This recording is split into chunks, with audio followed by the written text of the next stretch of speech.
देखें, इस बिल में हम दो चीजें देखते हैं। एक ये है कि सरकार जो है वो वक्फ की बेहबूदी के लिए कोई काम कर रही है, उसमें अमेंडमेंट्स ला रही है ताकि वक्फ जो है वो प्रॉपरली यूज हो जाए और जिसके लिए वो वक्फ किया गया है वो उसी पे खर्च हो। ये एक पॉजिटिव चीज है।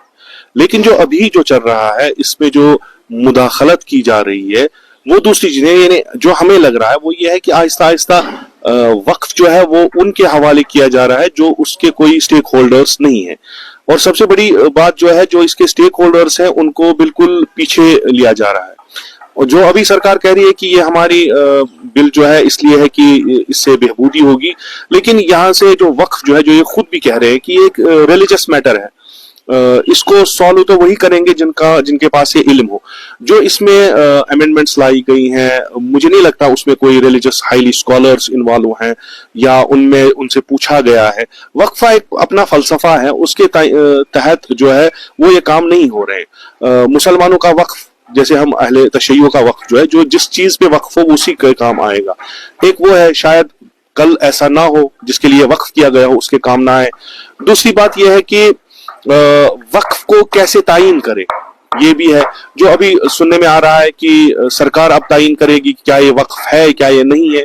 तीसरी बात यह है कि बहुत पुराने सालों, मसलन 100 साल पहले का वक्फ है हमारे पास, शायद किसी के पास उसकी कोई एविडेंस नहीं होगी, रिटन एविडेंस नहीं होगी, तो कल सरकार उसको सरकारी जमीन वो जो घोषित करके उसको लेगी।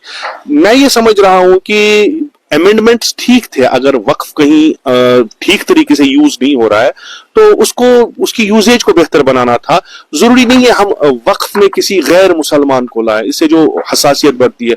ये हम भी कह सकते हैं कि मसलन यहाँ पे बहुत सारे हिंदू बरादरी का जो वक्फ है उसमें हम मुसलमानों को भी लाएं, जो माकूल चीज नहीं है। और जो ओवरऑल जो हमें दिख रहा है ये मुदाखलत फिर दीन है।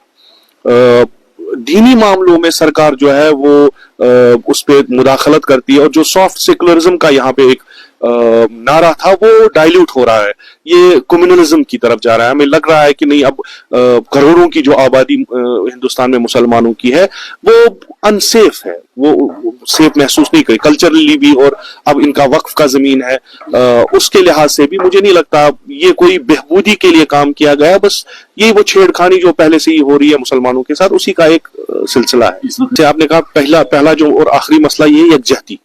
मुसलमानों में अगर यकजहती होती तो ये नौबत ना आती शायद। मुसलमान जो बिखरे पड़े हुए हैं, यही एक मसला है कि मैं आउटराइटली रिजेक्ट नहीं कर रहा हूं कि वक्फ जो है वो किसी जगह मिसयूज नहीं हुआ, ना हुआ है। अगर मुसलमान जो ज़ुमा हैं, जो लीडर्स हैं, अगर ये मिल के इस उम्मत को आगे चलाते और इन चीजों को खुद देखते तो शायद हमारे में से कोई नहीं उठता जो सरकार के पास जाके ये दरखास्त लेके जाता कि जो है वक्फ जो है वो मिसयूज हो रहा है। अभी भी वक्त है, अगर मुसलमान और मुसलमान रहनुमा जो है एक साथ मिल के अपने कौम के मुस्तकबिल के लिए एक पॉलिसी बनाए और इस खिलाफ जो है इसके खिलाफ खड़ा हो जाए, तो मेरे ख्याल से बहुत सारी चीजें जो है वो बच जाएंगी, इसमें कोई शक नहीं।